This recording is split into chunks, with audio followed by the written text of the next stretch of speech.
Hi friends, how are you? Welcome to my channel. ఈ వీడియోలో వచ్చేసి మనం సింపుల్ క్లే గణేష్ అయితే చేయబోతున్నాం. నేనైతే స్టెప్ బై స్టెప్ ఎక్స్ప్లెయిన్ చేస్తాను. ఫస్ట్ వచ్చేసి మనం క్లేని 5 ఈక్వల్ పార్ట్స్కి అయితే డివైడ్ చేసుకోవాలి. ఫస్ట్ పార్ట్ వచ్చేసి మనకి గణేశుడి బేస్ కోసం, సెకండ్ పార్ట్ మనకి బాడీ, గణేశుడి బాడీ, అండ్ థర్డ్లో వచ్చేసి మనకి 5 పార్ట్స్ అయితే డివైడ్ చేసుకోవాలి. ఒక 2 ఏమో లెగ్స్, 2 హ్యాండ్స్, ఇంకొకటి ఇయర్స్. సో ఫోర్త్ పార్ట్ వచ్చేసి మనకి గణేశుడి హెడ్ అన్నమాట. ఫిఫ్త్ పార్ట్ వచ్చేసి మనకి క్రౌన్, లడ్డూస్, దియాస్ అలాంటివి అయితే చేసుకోవచ్చు. ఫస్ట్ పార్ట్ వచ్చేసి మనం పామ్ తోటి ఇలా కొంచెం ఇలా ప్రెస్ చేయాలి. సో ఇది ఇలా ఫ్లాట్గా అయితే అవుతుంది. ఈ రౌండ్ షేప్ అనే కాదు, మనకి ఇష్టం వచ్చిన షేప్ సింహాసనం కూడా మనం చేసుకోవచ్చు. ఈవెన్ స్క్వేర్ అండ్ రెక్టాంగులర్ కూడా చేసుకోవచ్చు. బాడీ వచ్చేసి మనం రౌండ్ షేప్ అయితే చేసుకోవాలి. ఇలా థర్డ్ పార్ట్లో మనం 5 పార్ట్స్ డివైడ్ చేసుకున్నాం కదా, దాంట్లో ఫస్ట్ మనం లెగ్స్ అయితే చేసుకుందాం. లెగ్స్ వచ్చేసి కోన్ షేప్ లాగా చేసుకోవాలి. మనం 2 పార్ట్స్ మధ్యలో ఒక సైడ్ కొంచెం ప్రెస్ చేయాలి, మనకి కోన్ షేప్ అయితే వచ్చేస్తుంది. ఫింగర్స్ లాగా అయితే మనం ఇంప్రెషన్ ఏదైనా టూల్ లేదా స్కేల్ తోటి అయితే ఇవ్వాలి. ఇలా 2 లెగ్స్ని చేసినాక పక్కన పెట్టుకోవాలి. బాడీ పార్ట్ అటాచ్మెంట్ మొత్తం తర్వాత చూపిస్తా. ఇంకా చిన్న 2 బాల్స్ని తీసుకొని మనం హ్యాండ్స్ అయితే చేసుకుందాం. మనకి హ్యాండ్ వచ్చేసి సిలిండర్ షేప్ అయితే చేసుకోవాలి. ఒకవేళ మీకు సైజు ఎంత కావాలి అంటే లెగ్స్ వచ్చేసి థంబ్ ఫింగర్ సైజు, హ్యాండ్స్ వచ్చేసి ఇండెక్స్ ఫింగర్ సైజు. ఎగ్జాక్ట్ ఈ సైజే అని కాదు, మనం ఈ సైజ్ చేస్తే కొంచెం మంచిగా ఉంటుంది. ఇలా హ్యాండ్స్కి కూడా సేమ్ మనం లెగ్స్కి ఇచ్చినట్టు ఫింగర్ ఇంప్రెషన్స్ అయితే ఇవ్వాలి. ఎగ్జాక్ట్ ఈ షేప్ అనే కాదు, నాకు వచ్చిన మెథడ్లో నేను ట్రై చేస్తున్నా. మీకు వచ్చిన డిఫరెంట్ మెథడ్లు వచ్చేసి మీరు ట్రై చేయొచ్చు.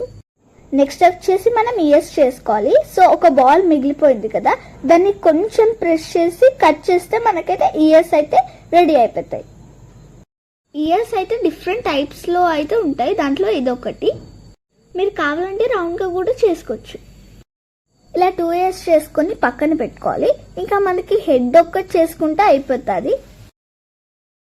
నెక్స్ట్ మనం హెడ్ అయితే చేసుకోవాలి. హెడ్ కూడా కోన్ లాగానే చేసుకోవాలి. 2 పామ్స్ మధ్యలో పెట్టి రోల్ చేయాలి ఒక సైడ్. చాలా మటుకు హెడ్ ఇంకా ట్రంక్ని విడివిడిగా చేసి అటాచ్ చేస్తారు. నేను ఈ మెథడ్ యూజ్ చేస్తున్నా బికాస్ ఇది చాలా ఈజీ అన్నమాట.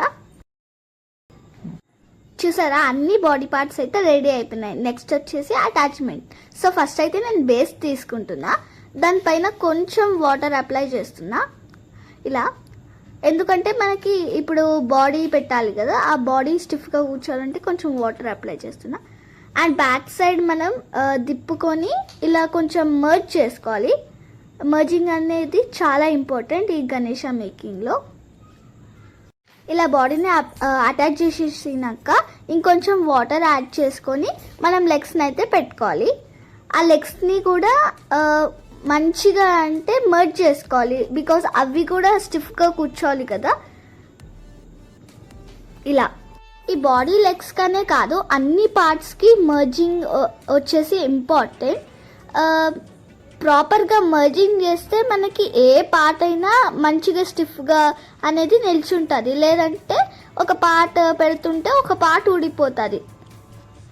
బాడీ పార్ట్స్ చేయడం ఎంత ఇంపార్టెంటో అటాచ్మెంట్ కూడా అంతే ఇంపార్టెంట్. ఇలా హ్యాండ్స్ని కూడా ఫిక్స్ చేసిన తర్వాత మనం హెడ్ని అయితే ఫిక్స్ చేసుకోవాలి. ఇక్కడ వచ్చేసి గణేశుడి కోసం చిన్న మోదకం. సో ఇక్కడ వచ్చేసి నేను హెడ్ని ఫిక్స్ చేసుకుంటున్నా.